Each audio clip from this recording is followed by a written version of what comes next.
Sometimes I'm tired of being the strong one. And sometimes it's the only thing that keeps me going. Can you relate? My hot new unspoken topic for women in their 50s. Why am I doing this? Because this conversation I keep having with myself and with other women my age. And if this hits a nerve, just know you're not alone. You're actually very normal. Here it is. Sometimes I'm tired being the strong one, and sometimes it energizes me. And even saying that out loud feels uncomfortable, because for most of our lives, being strong is what kept everything together. If you've never seen me before, hey, I'm Michelle, a woman in her 50s still trying to figure life out. I'm a girl mom of 3 amazing adult girls with a bundle of littles from Alberta, Canada. And if any of this resonates, please subscribe and follow. Listen, you don't wake up one day and choose this role of being the warrior of life for so many. Or maybe we did when we decided to have kids. But we stepped into it because someone had to. Kids needed us, family needed us, work needed us, life needed us. So we showed up. We figured it out. We carried the weight. And somewhere along the way, being the strong one stopped being something we do and became who we are. People count on us. They assume we're fine. They assume we've got it all handled. And most days we do. Here's the part we don't talk about. Inside, we're tired. Not I need a nap kind of tired. I mean that deep kind of tired. The kind that sits on our chests. The kind that doesn't go away after the weekend. We don't say it out loud because we should be grateful, right? We have families. We have responsibilities. Other people have it worse. And we're scared if we say something, others may stop asking for help. And then how worthy would we feel? So we keep going. But quietly, in the back of our minds, we're thinking things like, how long can I keep doing this? Is this really all there is? What if I can't hold it together one day? What if one day I can't help? And why do I feel guilty for even thinking this? That guilt is heavy. We worry that if we stop being useful, if we stop being the helper, if we stop being the one everyone leans on, we'll matter less. That's a scary thought. And it's not that we don't love the people we help. We deeply love them. That's why we give so much. But loving people and losing yourself are not the same thing, even though they often get tangled together. What frustrates me, and maybe you feel this too, is that no one really prepares women in their 50s for this stage of life. You're not young and you're not starting out. You're not old and slowing down. You're right in the middle. Still responsible, still needed, still giving, but also tired in a way you weren't before.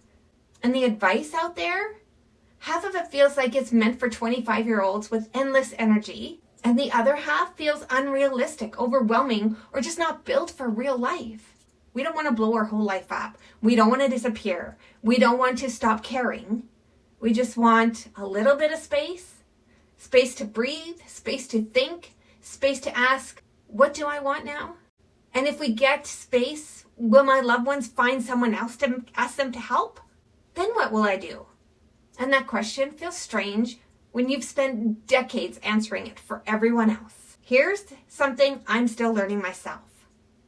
Wanting more for yourself doesn't mean you're ungrateful. Worrying about your worth and needing support doesn't mean you failed. And being tired doesn't mean you're weak. It means you've been carrying a lot for a long time.